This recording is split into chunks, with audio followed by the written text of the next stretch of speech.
I think it's absolutely appropriate for a parent to have the ability to view the content on their son or daughter's phone. After all, they're typically the one paying the bill. This is not about them having, if you will, unfettered access at any point and giving that young individual no sense of privacy. But at the same time, the idea that if I'm 14 years old and my mom can't ever look at my phone, I don't think that's appropriate. You're listening to the smartsocial.com podcast. This is our District Talk segment where we interview district leaders to learn how they're keeping students safe on social media. And we also ask them questions that we get from parents all over the country in our program. Now, let's get back to the interview. Hello, I'm Kellen Adams, Superintendent for USD 453 Leavenworth, which is located in the greater Kansas City metro area.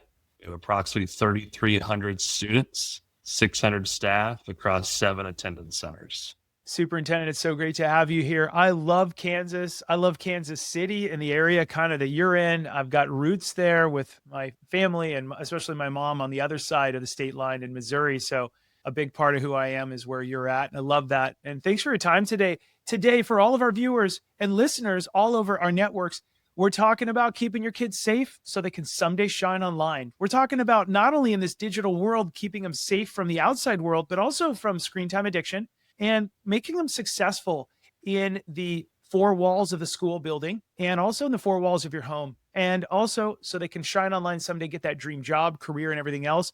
We got an absolute expert, a superintendent, thousands of kiddos. We're going to dive in, Superintendent. The first question I have for you today. Now, after a couple hundred of these superintendent conversations that I've had, we've heard a consistent trend, a lot of trends, but I want to highlight a safety one first. We're hearing in some communities, and maybe you have angels, superintendent, in your community, maybe your kids are perfect, but if they're not, guide me here and tell me if I got something wrong. We're hearing that students are growing up in a digital world filled with powerful technology, AI, and social media, but they're lacking in some cases the maturity and guidance to use all these tools safely. The result could be, in some cases, more student absences, lower focus, rising cyberbullying, declining self-esteem, AI misuse in the classroom, and more. Now, these parents in every community, boy, do they want the best for their kiddos. They're trying to raise great kids in a world they didn't grow up in, a world where now tech is moving faster than safety policies. Teens know how to hide apps and online behavior. They're very clever. And safety lessons usually come after a crisis because we didn't know we had to have that discussion with them. There's a new crisis and we have to build new safety lessons. So my question for you, Superintendent, is, are there any other trends on this topic that you've seen so we can alert other districts before they see them? And did I get something wrong? Is there something I'm missing? Set me straight. So I wouldn't say you have anything wrong, and those certainly trend really well with our district. Maybe one that I would also add is the online version of bullying, i.e. cyberbullying, as well as an uptick, if you will, in online threat behavior. I think, unfortunately, that both of these have become, if you will, something that our teens and certainly even younger students as well are seeing too often and are an example for them regardless of where they live. So I would say these are certainly trends that we're seeing here locally, but certainly want to resonate with the others that you had listed previously. Yeah. So a follow-up question to that is, are there any tips you would have for parents nationwide on how they can have a rich dialogue with their kids or build that stronger, closer relationship so that they can get closer to their kids without putting on all these parental controls and these false senses of safety, but rather have that rich dialogue that we're looking for every parent to have? Do you have any tips there that your district might be doing there to get parents in with their kids closer?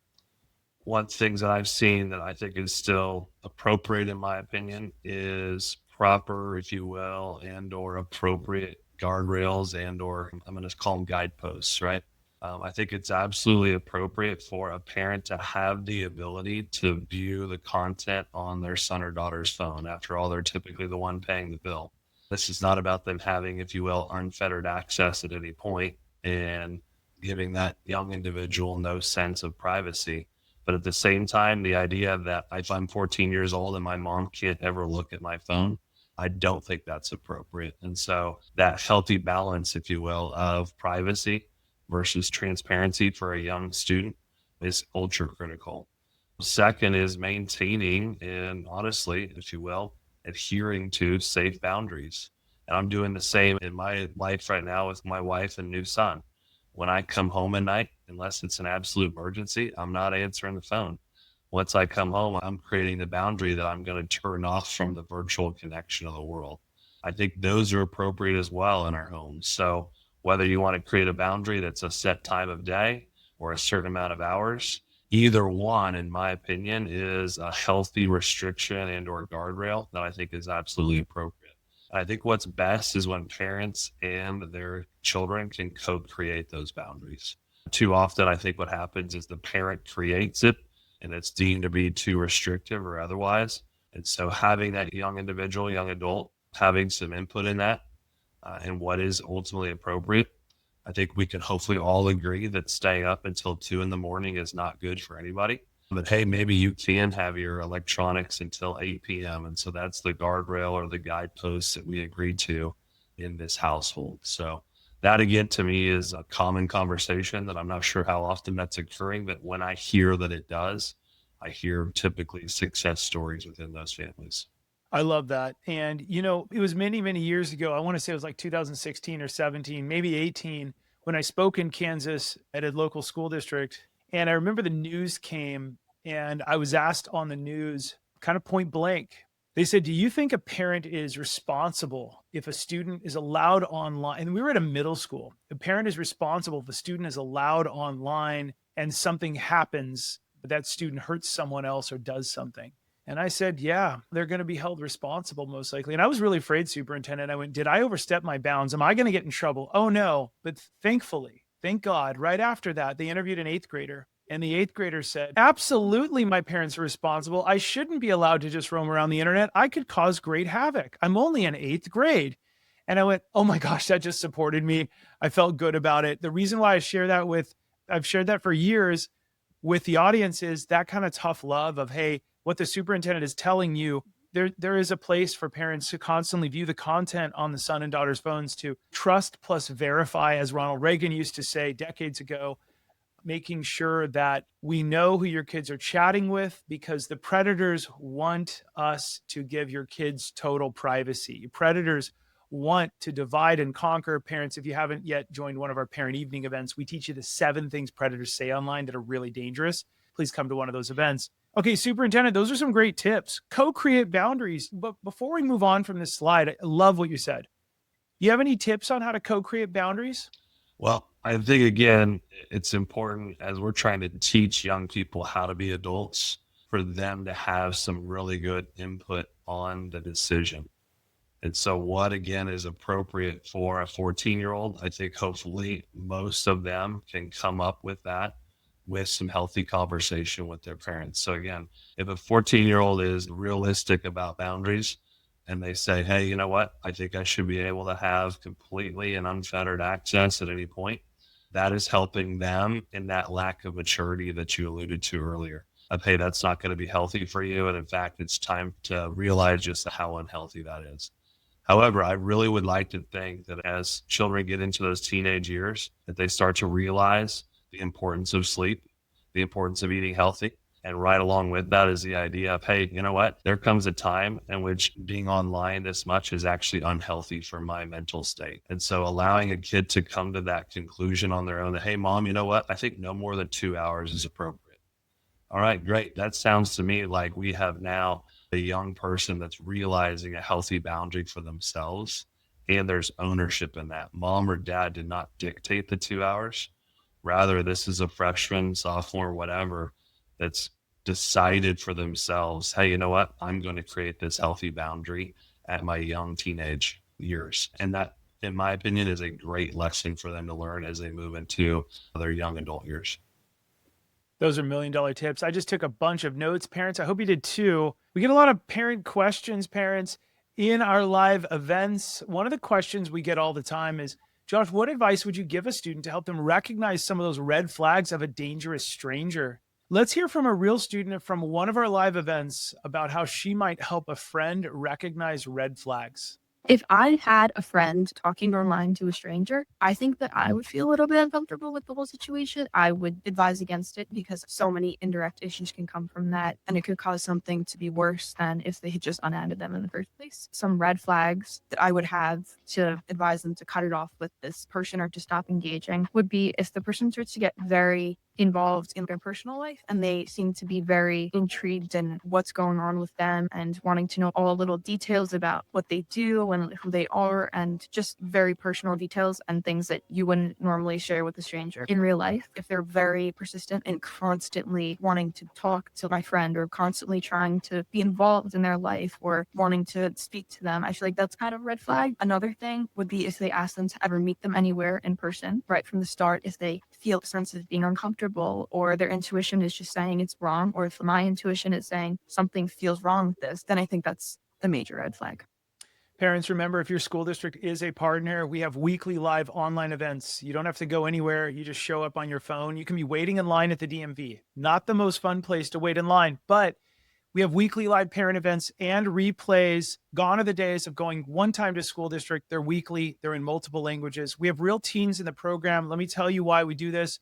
And we want you to join our next one, because if you bring your kids to this, for some odd reason, kids dislike outside experts more than they dislike their parents when they're learning new things. So they tend to roll their eyes less at us than they would at you. So we have those difficult discussions about the following topics. We'll show you in just a sec. But TikTok, Snapchat, Instagram night, all these big nights. And you get a premium parent newsletter that's phenomenal. Here's what happens in New York City. And also, we're doing this in 30 different states. This is what happens when you show up and it works right. We're the one that needs to decide whether it's too much screen time or just right. But parents and teachers know when it comes to teenagers and social media, that's easier said than done. So, in an effort to protect students from the dangers of being chronically online, schools are doing something you might not expect, asking parents to get online too. It makes an awareness to parents and students. It also gives them an understanding of some of the warning signs. That's just one reason why Deron Wilson, an executive director of school engagement, says his district uses the app Smart Social. It's an online app designed to educate parents and students on how to avoid strangers and dangerous situations online. Kind of like, I want to say, a trap.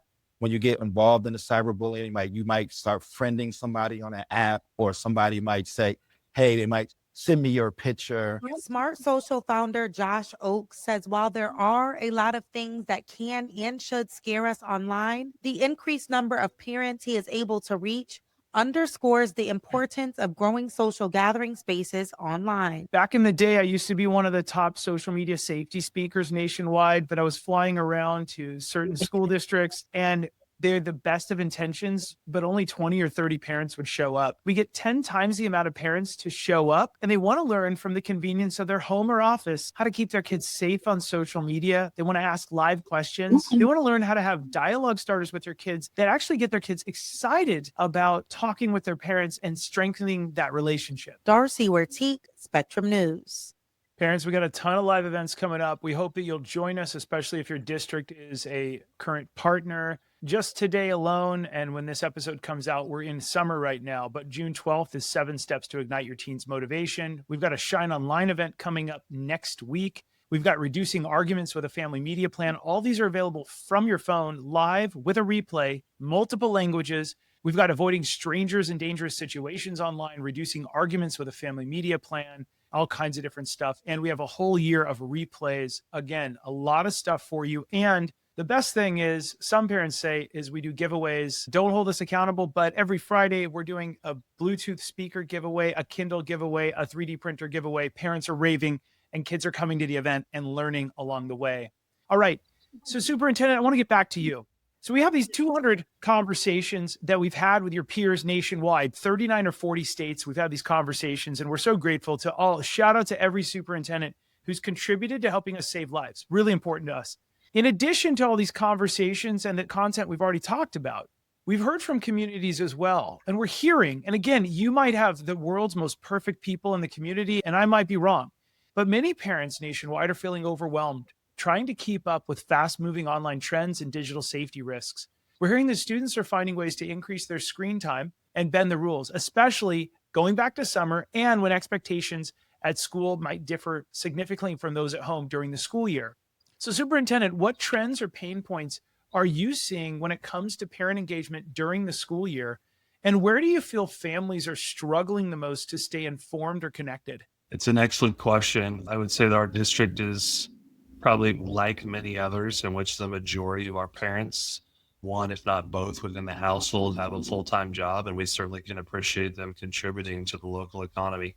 But that puts, if you will, their time in a precious commodity throughout certainly the day and the week.